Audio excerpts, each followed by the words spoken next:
Asia cup 2025 super 4 match జరుగుతున్నప్పుడు boundary line దగ్గర fielding చేస్తున్న పాక్ పేసర్ హారిస్ రవూఫ్ ఆపరేషన్ సింధూర్ టైంలో ఇండియన్ రఫేల్ జెట్లని కూల్చేశామనేలా సైగలు చేసిన వీడియో వైరల్ అయిన విషయం తెలిసిందే. అదే మ్యాచ్లో 6 సంఖ్యని చేతులతో సైగ చేసి చూపిస్తూ 6 రఫేల్స్ని కూల్చేశామనేలా కూడా సైగలు చేశాడతాడు. దీంతో రవూఫ్పై సోషల్ మీడియాలో విపరీతంగా ట్రోలింగ్ జరుగుతోంది. ఇక రీసెంట్గా అండర్-17 ఫుట్బాల్ టోర్నీలో కూడా పాకిస్తాన్ ఫుట్బాలర్ అబ్దుల్లా ఇదే తరహాలో రఫేల్ విమానాలను కూల్చేశామనేలా సైగలు చేయడం ఇప్పుడు వివాదాస్పదమైంది.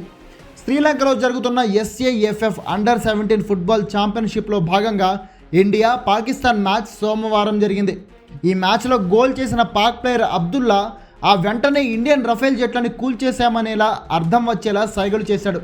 అక్కడితో ఆగకుండా 2019లో Indian air force wing commander Abhinandan Varthaman Pak అదుపులో ఉన్న టైంలో వైరల్ అయిన టీ తాగుతున్న వీడియోని కూడా మాక్ చేస్తూ గ్రౌండ్లో కూర్చొని టీ తాగుతున్నట్లు సైగలు చేశాడు. అబ్దుల్లాకి సంబంధించిన ఫోటోలు వీడియోలు ఇప్పుడు సోషల్ మీడియాలో వైరల్ అవుతుండడంతో అబ్దుల్లాపై కూడా ఇండియన్ నెటిజన్లు విపరీతంగా ట్రోల్ చేస్తున్నారు.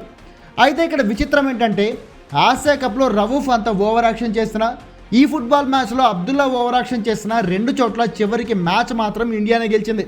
ఇక్కడ ఇంకోటి విషయం ఏంటంటే అభినందన్ వర్ధమాన్ని పాక్ పట్టుకునే ముందు అతడు జస్ట్ తన MiG-17 విమానంతో పాకిస్తాన్కి అమెరికా ఇచ్చిన మోస్ట్ అడ్వాన్స్డ్ F-16 విమానాన్ని కూల్చేశాడు.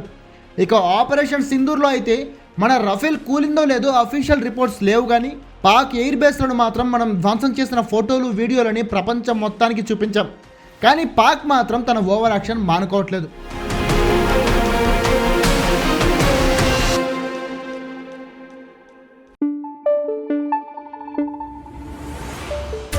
Thank you.